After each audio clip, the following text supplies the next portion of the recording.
이 자리를 빌어서 먼저 여러분들에게 감사해야 될 것은 여러분들이 저희 어린이전도회 사역을 위해서 열심히 기도로 또 후원으로 이렇게 동역을 해주셔서 저희들이 나름대로 열심히 하고 있습니다. 저희들이 사역을 통해서 맺는 열매가 있다면 여러분들의 기도와 그리고 여러분들의 후원을 힘입어서 우리가 그 사역을 하고 있다는 것을 여러분들에게 말씀드리고 싶습니다. 한국에는 세 가지 삶이 있대요. 세 가지 삶. 산에는 무슨 삶이 있죠? 산에는 산삼. 바다에는 무슨 삶이 있어요? 해삼이 있답니다. 근데 집안에는 무슨 삶이 있어요? 네? 집안에는 고삼이 있답니다. 고삼만 있는 건 아니죠. 중삼도 있고요. 초삼도 있고 대삼도 있고 그렇죠. 네, 이 세 가지 삶 중에 어떤 삶이 제일 귀합니까? 네? 산삼이 귀한가요? 집안에 있는 삶이 제일 귀하지요. 여러분, 오늘은 어린이 주일입니다. 그리고 5월은 우리 한국에서는 가정의 달 지키는 달이지요. 여러분, 하나님께서 천지만물을 창조하신 후에 가장 먼저 하신 일이 가정을 세우신 일입니다. 그리고 그 가정에 하나님께서 복을 주셨지요. 하나님께서 가정에 주신 가장 큰 복, 이게 무슨 복이겠어요? 삶. 자녀들, 가정에 주신 가장 큰 복은 자녀들입니다. 여러분, 그래서 가정은 한 사람이 일생이 시작되는 곳이고 또 인격이 형성되는 곳이고 가치관이 세워지는 곳입니다. 그리고 일생을 마치는 곳이기도 하지요. 그래서 가정은 정말 중요한 곳입니다. 그래서 하나님께서 그 가정에 큰 가치를 두셨어요. 이 가정이 모여서 사회를 이루고 민족을 이루고 그리고 나라를 이루게 되는 것이지. 오늘 읽은 본문 출애굽기 1장도 한 가정에서 시작해서 생육하고 번성해서 민족을 이루는 그러한 이야기들을 기록을 하고 있습니다. 하나님께서 구원의 언약을 이루어 가실 이스라엘 민족이 형성되고 있는 것이지요. 오늘 그 본문으로 15절부터만 읽었지만 오늘 말씀의 전체 제가 여러분들에게 말씀드리려고 하는 전체 본문은 1절에서 22절까지 1장 전체입니다. 여러분, 이 1장 전체에 흐르는 정말 중요한 진리가 있어요. 우리 1장 전체에서 배워야 될 진리는 하나님께서 역경과 가혹한 환경 속에서도 신실한 하나님께서 그분의 백성을 지키신다는 것입니다. 이것이 1장 전체에서 우리에게 분명하게 전해주고자 하시는 핵심되는 진리입니다. 오늘 저는 이 핵심 진리를 전제로 해서 이스라엘의 과거와 현재와 미래 세대를 통해서 오늘 여러분과 저에게 주시는 교훈의 말씀을 살펴보려고 합니다. 먼저 첫 번째 세대를 살펴보겠습니다. 1절부터 6절까지는 과거의 세대를 이야기하고 있습니다. 다시 말하면 죽은 사람들의 이야기지. 과거가 된 사람들입니다. 여러분, 이 출애굽기의 바로 앞에 있는 창세기의 마지막 장, 마지막 절, 마지막 장 50장 26절은 요셉의 죽음으로 끝을 맺습니다. 그리고 이 출애굽기 서두에 1장 6절에 요셉과 그의 형제들과 동시대 사람들은 다 죽었고, 그렇게 한 세대를 그냥 한 문장으로 이렇게 끝내고 있습니다. 한 세대의 역사를 이렇게 요약을 합니다. 이 야곱의 130년, 이 창세기에서는 야곱과 요셉의 이야기가 많은 분량을 차지하고 있는데, 야곱의 130년의 그 파란반장한 삶도 요셉의 색동옷과 자수성가도 그리고 그 형제들의 시기와 질시도 다 과거로 끝난 것이 히스토리가 된 거예요. 그렇다면 여러분, 과거의 역사가 되어버린 죽은 사람들이 오늘 살아있는 여러분과 저에게 가르치는 교훈은 무엇일까요? 죽은 사람들이 오늘 우리에게 가르쳐주는 가장 분명한 교훈은 우리도 죽을 것이다 라는 것입니다. 너희도 죽을 것이다 라는 교훈을 우리들에게 줍니다. 여러분, 세상에서 죽음에서 면제된 사람은 없습니다. 하나님의 아들조차도 죽음을 경험하셔야 했습니다. 여러분, 우리의 살 날은 한정되어 있다는 것입니다. 심지어 죽음의 날짜와 장소와 시간까지도 다 정해져 있습니다. 그것을 알지 못할 뿐이지. 제가 죽을 날짜와 시간과 장소도 이미 정해져 있습니다. 저는 그것을 모를 뿐입니다. 그렇다면 여러분, 왜 사람은 죽어야 하고 죽은 다음에는 무슨 일이 벌어지는가? 성경은 말씀합니다. 죄의 싹은 사망이요 하나님의 은사는 그리스도 예수 우리 주 안에 있는 영생이니라. 로마서 6장 23절의 말씀이지. 죄의 싹은 사망이요, 이것이 사람이 죽어야 되는 이유입니다. 히브리서 9장 27절에 이런 말씀이 있습니다. 한 번 죽는 것은 사람에게 정하신 것이요 그 후에는 심판이 있으리니. 이것이 사람이 죽은 후에 일어날 일입니다.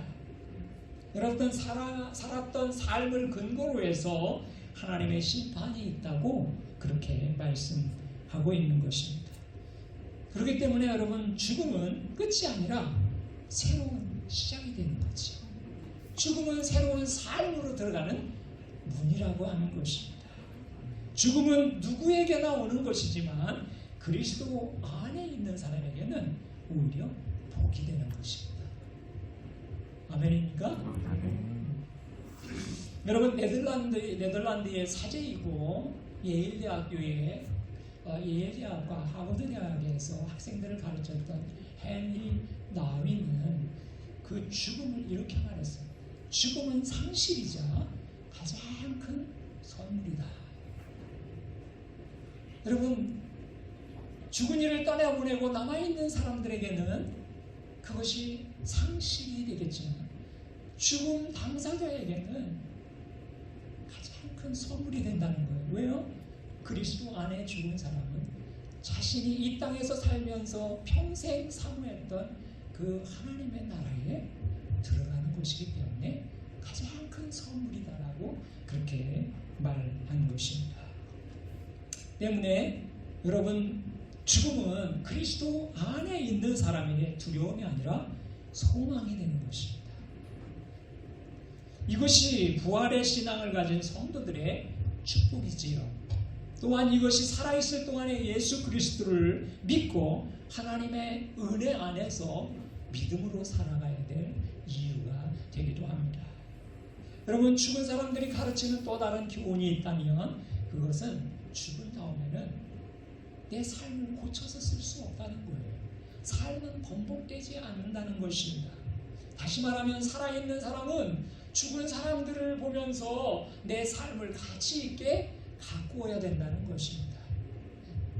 그러나 여러분, 살아있다고 다 그렇게 살아가는 것은 아닙니다. 지혜로운 사람만이 죽은 사람들로부터 배웁니다. 전도서 7장 2절 말씀에 이런 말씀이 있어요.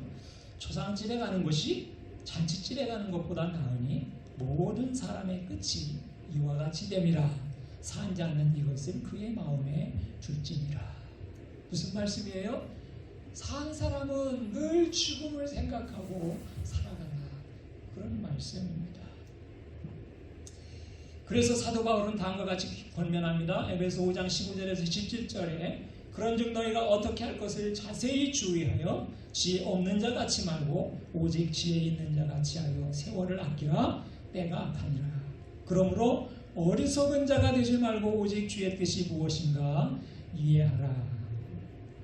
여러분, 세월을 아끼라는 말은 시간을 전축하라는 말이 아니에요.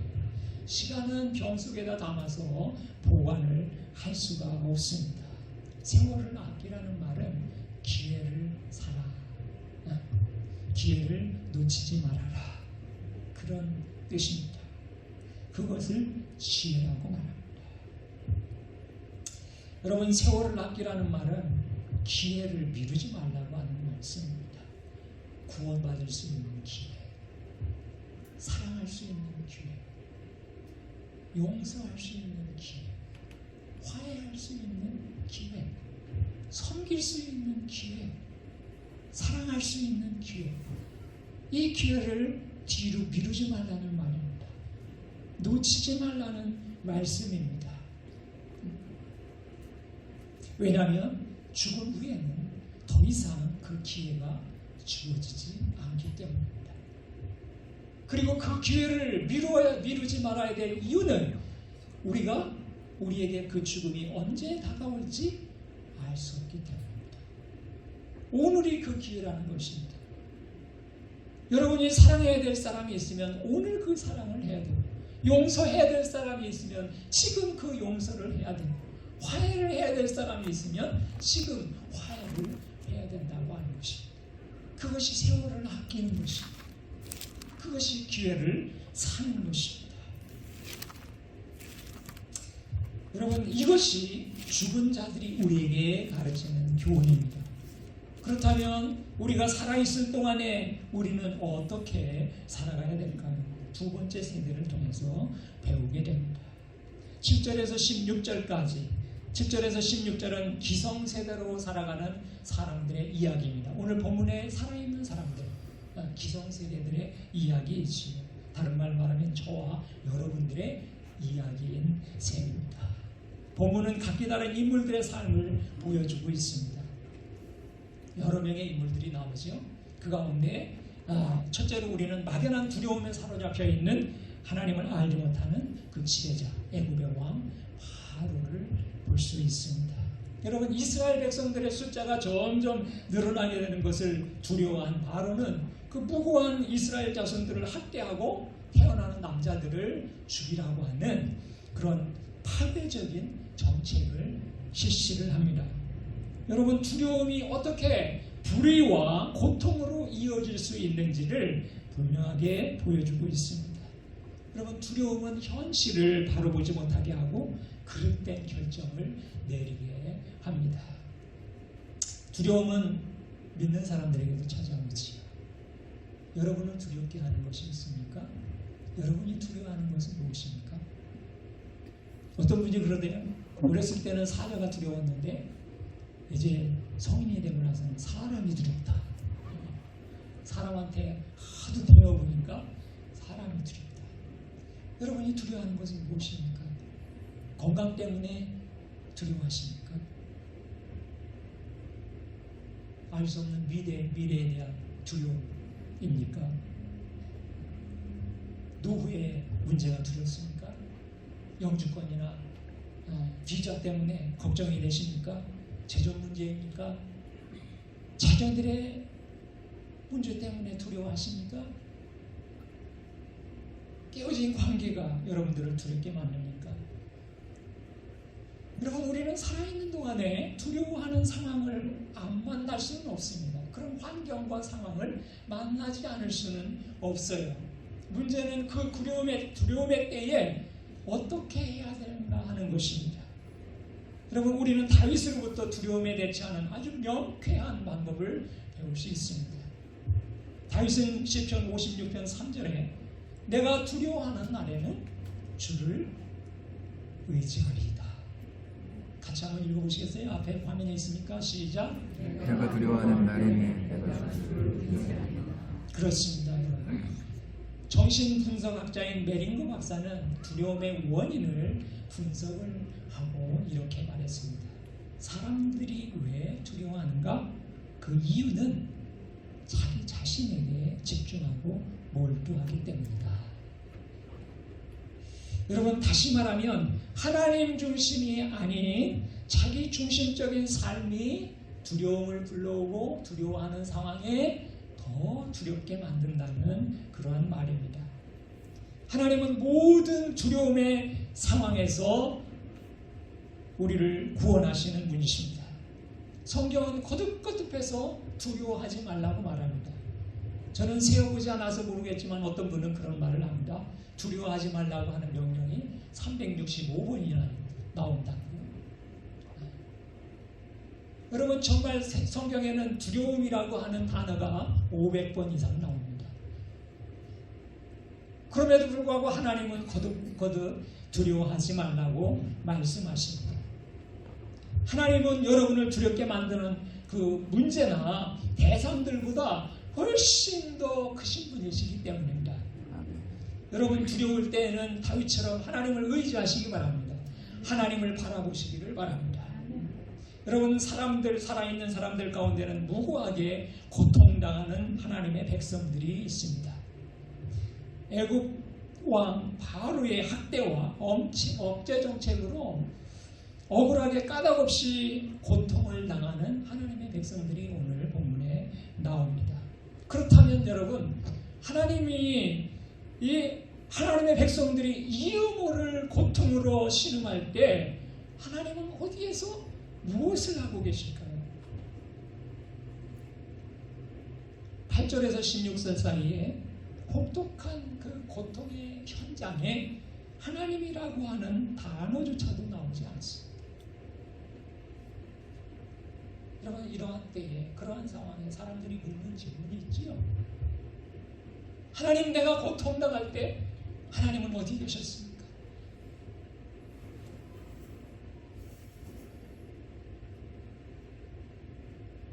내가 절망 가운데 있을 때 하나님은 무엇을 하고 계십니까?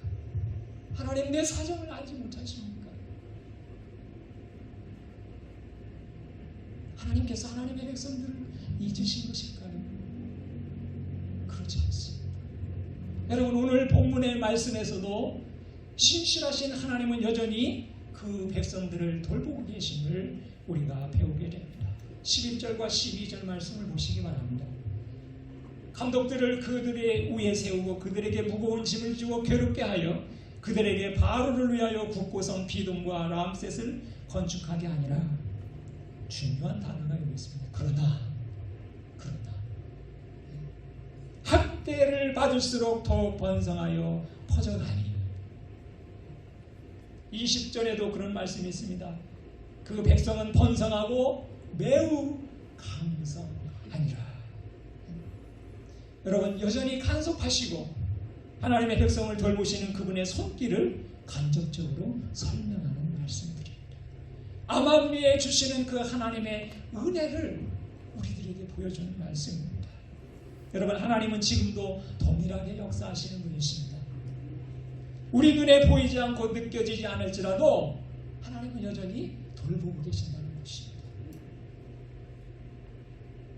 우리의 지각으로 이해되지 않는 상황 속에서 하나님의 존재가 인식되지 않더라도 하나님은 여전히 돌보고 계십니다. 고린도전서 2장 9절에 이런 말씀이 있어요. 하나님이 자기를 사랑하는 자들을 위하여 예비하신 모든 것은 눈으로 보지 못하고 귀로도 듣지 못하고 사람의 마음으로도 생각하지 못하였다 함과 같으니라. 하나님의 생각은 우리의 생각과 다릅니다. 하나님의 계획은 우리의 계획과 다릅니다. 하나님의 시간은 우리의 시간과 다르기 때문입니다. 그러나 그분이 우리를 잊으신 것이 아닙니다. 우리의 시선이 온전히 환경에 집중해 있을 때 그 하나님의 관심과 눈길은 우리 자체에 머물러 있다는 것입니다. 하나님은 우리를 보고 계시다는 것입니다. 여러분, 이스라엘 자손들 가운데는 또 다른 종류의 두려움으로 살았던 사람들이 본문에 나오지. 바로 히브리 산파들입니다. 히브리 산파들. 출애굽기 1장 17절 말씀입니다. 그러나 산파들이 하나님을 두려워하여 애굽 왕의 명을 어기고 남자를 살린지라. 여러분, 현실적으로 자신들의 목숨을 빼앗을 수 있는 그 바로의 명령을 어기고 아기들을 목숨을 걸고 하나님만이 자신들의 진정한 왕이시라는 것을 고백을 한 것입니다. 산파들은 애국 왕과 눈에 보이지 않는 하나님 사이에서 결단을 해야 됐습니다. 아기를 죽일 것인가 살릴 것인가. 여러분과 저에게도 그런 순간은 자주 찾아옵니다. 하나님의 방법을 선택할 것인가 내 방법을 선택할 것인가. 여러분, 사도 바울은 갈라디아서 5장 17절에서 이 딜레마를 다음과 같이 설명을 하고 있습니다. 육체의 소욕은 성령을 거스리고 성령의 소욕은 육체를 거스리나니 이 둘이 서로 대적함으로 너희의 원하는 것을 하지 못하게 하려 합니다. 여러분, 우리의 마음은 늘 이 소욕 사이에서 싸움이 벌어집니다. 성령의 음성으로 우리 자신의 옛 사람의 음성 가운데 우리는 늘 싸움을 합니다. 여러분, 화를 낼 것인가? 용서할 것인가? 감사할 것인가? 불평할 것인가? 화해를 할 것인가? 그냥 내 안에 원망을 품고 살아갈 것인가? 칭찬할 것인가? 시기할 것인가? 사랑할 것인가? 미워할 것인가? 여러분, 지금까지 어떤 편을 선택해 보셨습니까? 여러분은 어떤 편을 선택하기를 원하십니까? 여러분, 성령의 음성에 순종하시기 바랍니다. 성령의 소욕을 따라 선택하시기 바랍니다. 여러분, 오늘 본문에 나오는 산파인 시프라와 부하의 길을 따르시기 바랍니다. 그들이 여러분 그 상황 속에서 고민을 했을까요? 아기를 죽여야 되나 살려야 되나 고민했을까요?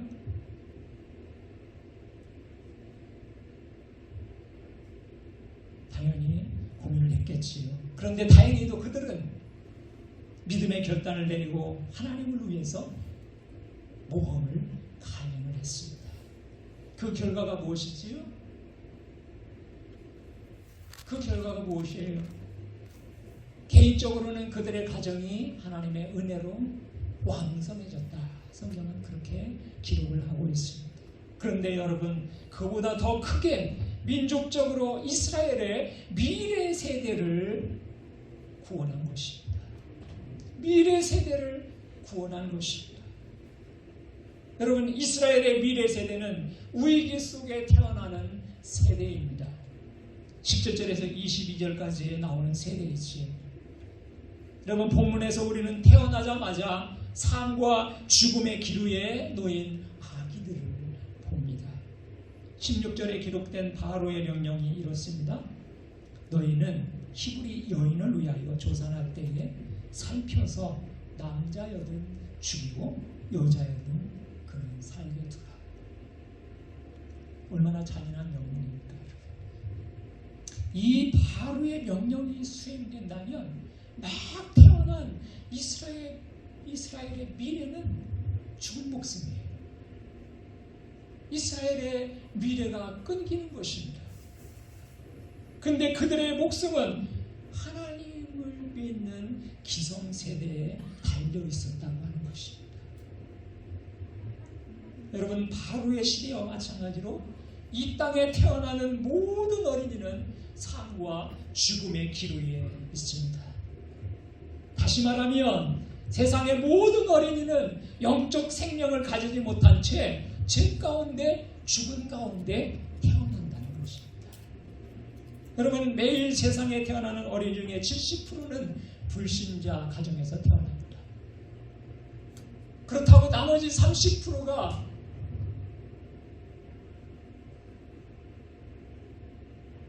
생명을 가지고 태어나느냐? 그렇지 않습니다. 그들도 여전히 불신자로 태어난다는 것입니다. 여러분, 모태신앙이라는 말이 있지요. 저도 모태신앙을 가지고 태어났다고 생각을 했습니다. 근데 여러분, 정말 모태신앙이 있어요? 엄마 뱃속에서 믿음 갖고 태어나는 아이가 있나요? 엄마 뱃속에서 구원받은 채 나오는 아이가 있나요? 이 땅의 모든 태어나는 모든 어린이는 불신자로 태어납니다. 영적으로 죽은 상태로 태어납니다.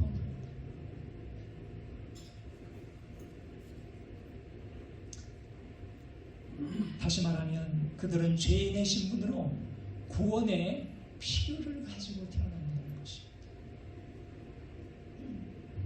그들에게 영적인 생명을 갖게 해주는 일은 믿는 기성세대들의 몫인 것입니다. 그리고 기성세대들이 해야 될 일입니다. 여러분과 제가 해야 될 일이라고 하는 것입니다. 이 땅에 태어나는 모든 어린이들의 영적 생명을 갖기 위해서 해야 되는 일은 여러분과 제가 해야 되는 일이라는 것입니다. 그렇다면 여러분 구체적으로 그 일은 누가 해야 되는 것입니까? 어린이들을 믿음으로 생명 얻게 하고 믿음 안에서 자라게 하는 일은 누구의 몫인가요? 어린이 전도협회 일인가요? 여러분, 성경적으로 볼 때 어린이 전도와 신앙교육의 1차적인 책임이 누구에게 있는 거예요? 가정에 있습니까? 교회에 있습니까? 부모에게 있습니까? 주일학교 선생님에게 있습니까? 누구의 책임이에요? 예? 모르겠어요?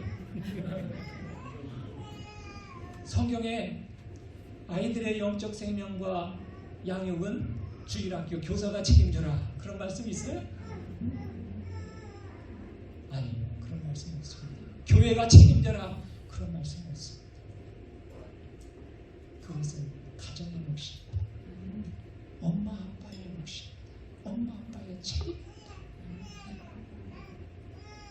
여러분, 근데 오늘 현실은 그 반대입니다. 현실은 그 반대입니다. 오늘날 그 중요하고 막중한 책임은 주일학교로 다 전가되게 말았어요. 교회로 다 넘겨버리고 말았습니다. 여러분, 자녀들이 주일학교에 출석하고 수련회에 참석하는 것으로 안심하고 있다면 여러분 다시 생각하셔야 됩니다. 그것은 오해입니다. 여러분, 신앙생활은 교회에 출석하면서 시작되는 것이 아니라 예수님을 믿고 거듭남으로부터 시작되는 것입니다.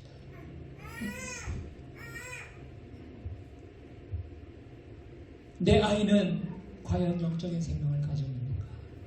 내 아이는 오늘이라도 하나님이 부르시면 천국 갈 믿음과 확신을 갖고 있는가?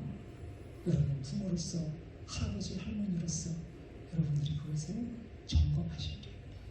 확인하셔야 됩니다.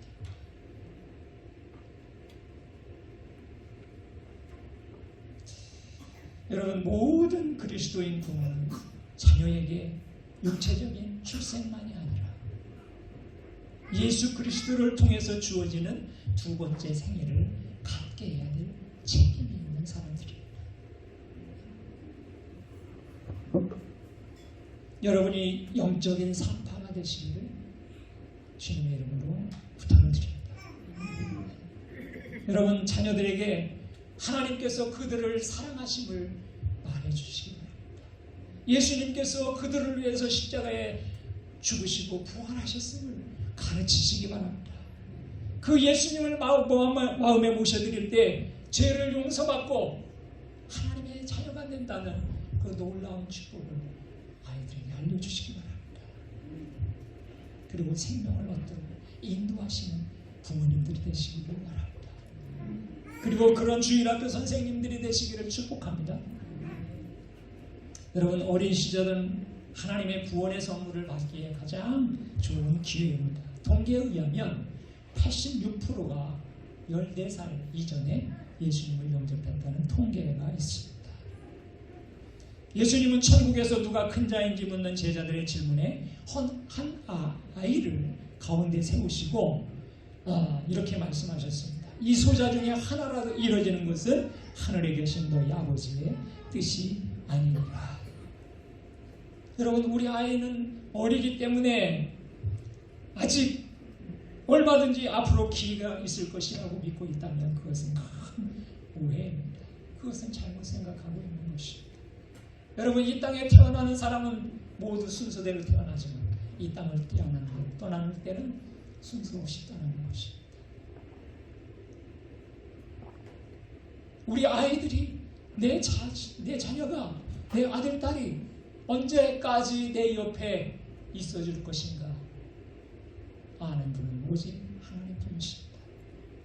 그렇기 때문에 우리 자신이, 내 아이가 아직 내 손길 안에 있을 때 그 아이들에게 하나님의 생명을 갖게 해야 됩니다. 예수 그리스도를 알게 해야 됩니다. 그 기회를 미루면 안 됩니다. 살아있을 때 지금 우리 아이들에게 그것을 알게 해야 됩니다. 여러분, 자녀의 신앙교육은 거듭남으로 끝나는 것이 아닙니다. 오늘 본문의 마지막 절은 다음 세대의 책임을 가진 그 부모와 믿음의 공동체인 교회에게 경각심을 가지라고 말씀합니다. 어린이들에 대한 사탄의 공격은 계속되고 있다는 것입니다. 여러분, 당시에 태어난 어린이들도 여전히 바로의 지배하에 있었다는 것을 기억하시기 바랍니다. 세상의 모든 왕을 다스리시는 그 하나님의 손에 여러분들의 자녀를 맡기시기 바랍니다. 하나님을 신뢰한다는 것은, 하나님을 믿는다는 것은 그 하나님의 손길에 우리 아이들을 맡기는 것입니다. 여러분이 이 땅을 떠난 이후에도 그 아이들을 돌보시는 유일한 분 하나님이십니다. 믿으시기 바랍니다. 여러분이 뉴질랜드에 이민 와서 개척자로 열심히 자녀들에게 일해서 자녀들에게 집을 물려주고 땅을 물려주고 사업을 물려주는 것도 좋은 일입니다. 여러분, 할 수 있다면 여러분이 줄 수 있는 많은 것을 주시기 바랍니다. 그러나 그보다 먼저 해야 될 일이 하나님을 경외하게 하는 것입니다. 하나님 신앙을 남겨주는 것입니다. 초기 미국의 위대한 정치가였던 패트릭 헨리는 연설에서 이런 말을 했습니다. 나는 나의 자녀들에게 모든 재산을 양도하였습니다. 내가 자녀들에게 꼭 한 가지 더 주었으면 하는 것이 있는데 그것은 기독교 신앙입니다. 만일 그들이 이 신앙을 가졌다면 내가 그들에게 한 푼도 준 것이 없다 해도 저들은 부자일 것이요. 만일 저들이 신앙을 갖지 못했다면 내가 그들에게 온 세상을 다 준다 해도 그들은 가난할 것입니다.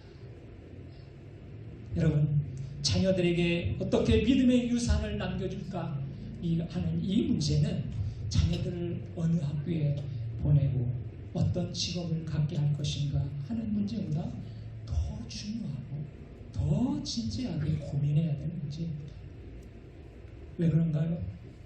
그것은 우리 아이들의 이 세상에서의 삶뿐만 아니라 그들의 영혼에 관계된 문제이기 때문입니다.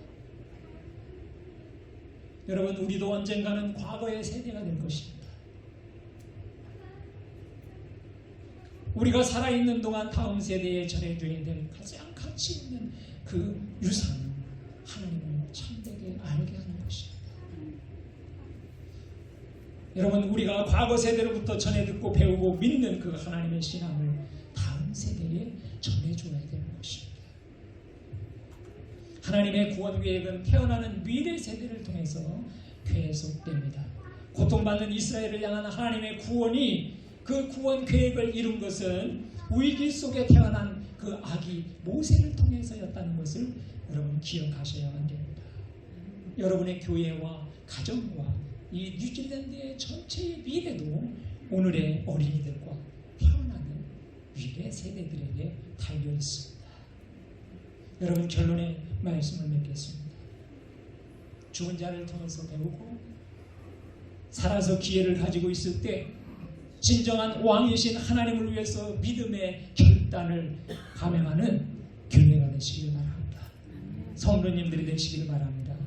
여러분, 특별히 다음 세대를 위해서 여러분 한 분 한 분이 가정과 교회에서 영적인 사파가 되시기를 부탁을 드립니다. 여러분의 각 가정이 은혜 나눔 교회가 미래 세대를 위한 영적인 산실이 되기를 주님의 이름으로 축복합니다. 기도드리겠습니다. 사랑의 하나님 아버지, 은혜를 감사합니다. 5월 5일 어린이 주일을 맞이하여서 우리가 어린이들을 생각하며 우리의 자녀들을 믿음으로 그리스도께 인도하기를 다짐하며 또 결심하는 시간을 갖게 하심을 감사합니다. 하나님, 오늘 우리가 여기에 모여서 숨쉬며 예배를 드리는 주께서 우리의 생명을 연장해 주시고 누리게 하시는 은혜임을 고백합니다. 하나님, 하루하루를 지혜로 행하여 기회를 선용하게 하여 주시옵소서. 두려움의 때에는 주님을 바라보고 신뢰함으로 용기를 얻게 하시고, 결단의 때에는 눈에 보이지 않는 하나님을 진정한 왕으로 고백하고 순종하는 믿음의 사람들이 되게 하여 주시옵소서. 사랑의 하나님, 자식들은 여호와의 기업이요 태의 열매는 그의 상급이라고 하셨사오니 세상의 모든 아이들이 하나님께로부터 오는 소중한 존재임을 믿습니다.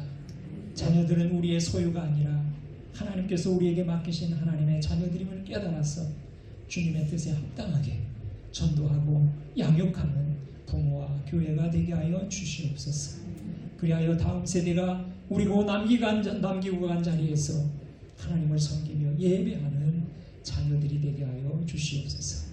예수님의 이름으로 기도드립니다. 아멘.